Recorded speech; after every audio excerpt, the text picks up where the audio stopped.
If you're here for a demo, I'm not doing one in this video simply because this is just an unboxing on my new Dyson. Now, I wasn't actually going to film this, but I figured it would be a nice time capsule for people to look back on. So, the brand new old stock Dyson I just got, a DC59 Digital Slim Animal vacuum. Let's unbox it and admire what Dyson was in 2013. I'm going to show you the box first actually, because I absolutely admired the amount of detail Dyson put in their boxes back in the day. I say back in the day like it was a long time ago, but they don't do it like this anymore. Let me take the wrapping off this box first. As you can see on the box, it states that it's from the 12th of July 2013, making it almost 12 years old. The DC59 was essentially the third generation of Dyson cordless stick vacuums, with the first being the DC35, followed by DC44, and then the DC59.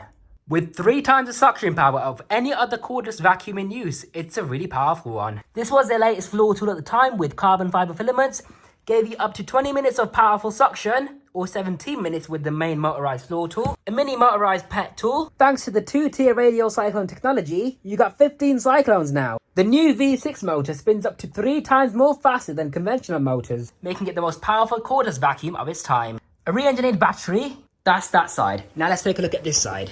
So over here it shows you why conventional vacuums leave a lot of fine dust behind on hard floors, whereas a Dyson, thanks to its carbon fiber filaments, leaves no dust behind at all. Now look at the amount of labelling they've done on the floor tool alone. It looks like a basic floor tool, doesn't it? We have got 1, 2, 3, 4, 5, 6, 7, 8, 9, 10 features alone. That's impressive. Like, they've actually labelled everything, even things we take for granted, like the brush bar, for example, which was quite the innovation 120 years ago. So it's got improved ball technology, an isolated brush bar motor. I'm assuming that means it doesn't stick out the cleaner head like a DC25 does. Isolated drive belt, apparently made out of really strong materials. Nylon bristles for carpets and carbon fiber for hard floors. Vela strip to reduce air leaks. A Vela bumper as a bumper basically. Low profile to reach on the low furniture, and it pivots for easy steering. There's the opposite side of the box. So it tells you about the cyclones, how you can use it. Oh, actually, how it's lightweight, so you can use it in a variation of different modes. And there's a floor tool. Here's a Dyson in more detail. Feel free to pause the video as you read along. If not, I'll just explain it anyways. Now there's James Dyson, the inventor of the Dyson vacuum and cyclone vacuum technology. He states that the V6 motor spins at 110,000 RPM and has a 4-pole magnet that delivers 50% more power than its predecessor, the V2. The V2 motor was featured in the DC35 and 44, I believe. Here's a diagram of the Dyson V6 motor and why it's so advanced. Information about the newest motorized cleaner head, the steering technology, the detachable wand, mini motorized pet tool, a crevice tool, combination brush, durable construction, hygienic bin emptying. Well, about that. The shroud gets caked in fine dust, you see, so you have to brush it off yourself. Hence why they had to improve that design on the V7 onwards. Re-engineered battery, takes 3.5 hours to charge, and it's also faster to charge than other vacuums of its time. It's got a wall mount as well, so you can hang it on the wall. A new improved trigger design, so it takes less energy to hold. A redesigned conical filter for large surface area. Redesigned cyclones. And that's pretty much the entire box. Let's get the box open then and see what's inside. Ooh, that is gorgeous. I've never actually unboxed one of these before, so this will be fun. Dyson, I think they use paper now, don't they, in their packaging? This is actually plastic. But that's a gorgeous wand anyways. Absolutely lovely finish. We got the mini motorized pet brush. Ooh, look at that. It consumes 20 watts of power, rated at 16.2 volts. It's got the older brush bar with soft bristles. Surprisingly, they actually do stick out the base of the sole plate, just a little bit, because the newer versions don't. I love this pivoting sole plate design, and it's also got the extended piece of plastic at the back, so it stays in contact with the floor, flat on the floor at all times, even when putting it back.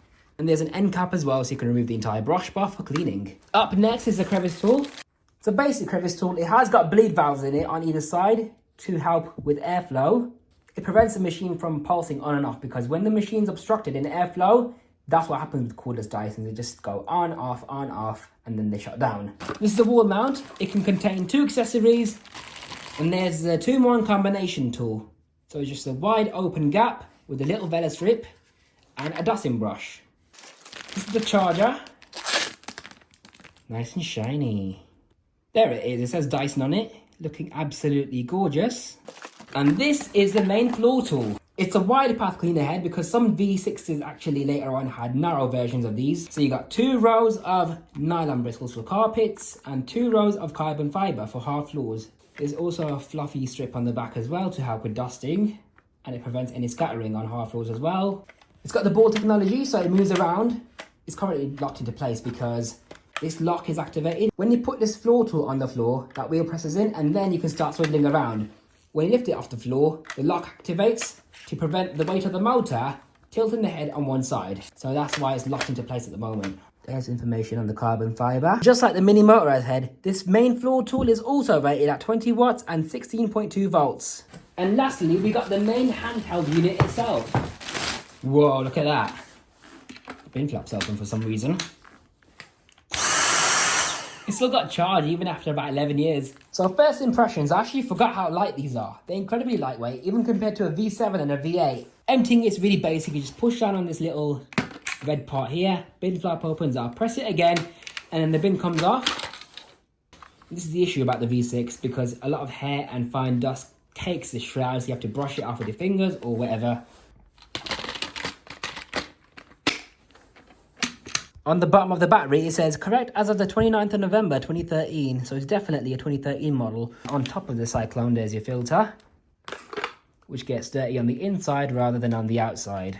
And inside there is a trapdoor, which opens up when you've got the vacuum in the gravity wall mount position, basically. This prevents any dust and dirt from spilling out down the wand onto your floor. As you can see, it's charging now because the blue light's illuminating. When it goes off, that means it's fully charged. Let me introduce you to the Dyson DC59 Digital Slim 3-in-1 cordless vacuum. So small, so sophisticated, so lightweight, just as powerful as a corded vacuum in the palm of your hand. All this while being cordless. That is massive.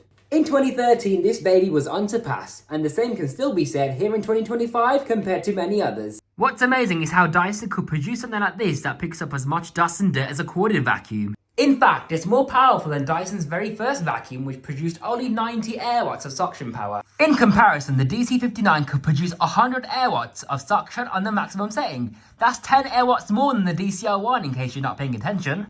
Thanks to the ultra small, light and power dense digital motor, it's a combination of that and this fantastic design where you got an independent brush bar motor to make this brush bar motorized. A lifetime belt which doesn't need replacing. An energy efficient 350 watt brushless motor for 0 carbon emissions. It's already more advanced than a lot of corded vacuums out there. Not to mention the fade-free battery.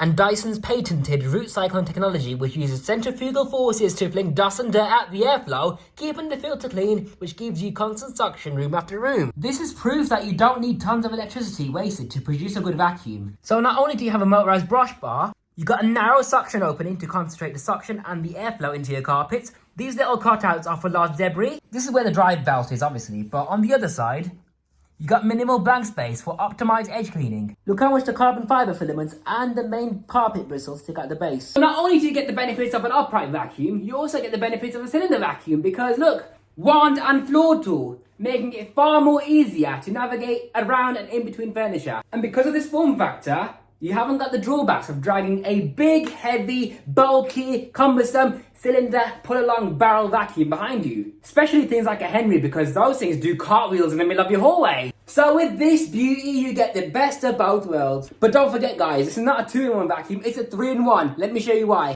At the push of a button, it converts into a super powerful handheld. You can pick and choose your favourite accessories, but my personal favourite is the mini power head. Because look at this. You hardly ever get the power and advantage of a mini motorised brush bar on a corded vacuum. But here you got a mini motorised brush bar for your stairs, car, upholstery and removing pet hair in general from confined spaces. And if you really wanna, you can even attach the main floor tool onto the handheld. It's only 2 screws and you can hang this wall mount on the wall along with the vacuum, the charger and 2 accessories as well. Every time you put your vacuum on the wall, it automatically charges. So it offers you bite-sized cleaning. You can have a break, it's charging right there when you need it. To summarise, I'm actually a really big fan of the V6. It's such an elegantly designed 3-in-1 vacuum, giving you an upright, a cylinder and a handheld all in one machine. You got a nice set of accessories, removable brush bars for easy maintenance, As long as you keep the inside of the filter clean, don't overfill it past the maximum fill line. Don't use max mode excessively because when you do, it heats up the battery and burns it out, so you get lower and lower runtime. Keep the brush bar clean from any hair and threads and it will be a spectacular machine. Sometimes the bearing on the dry spindle for the brush bar can get wrapped up in hair and then it stops the brush bar from spinning, but it's a really easy fix. I have a whole tutorial on how to fix that. It is a bit of a loud machine. It hasn't got a HEPA exhaust filter, you see, but these vacuums have stood the test of time. They've got reliable motors, unlike a lot of corded Dysons out there, such as the DC24, DC27, 33, and DC41. I mean, when was the last time you saw a V6 with a faulty motor, eh? The main issue with the V6 was the power source, being a lithium-ion battery, but you can't expect anything with a battery to not degrade over time, do you know what I mean? But this is a vacuum cleaner, something that you're going to be grabbing not only on a daily basis, but multiple times a day because of how convenient it is. So I think it's quite impressive how there've been cases of DC59s and V6s lasting well beyond the average cordless vacuum life expectancy. Before the DC59 came out, no one would have expected such incredible power from a cordless vacuum. This is the machine that pioneered great performance from a cordless vacuum. So if this vacuum isn't impressive for its time, I don't know what is. I think this machine is spectacular. So, do you have a DC59 or a V6, or have you had one in the past? Let me know what you thought of it, along with the experiences. I'd love to hear about it.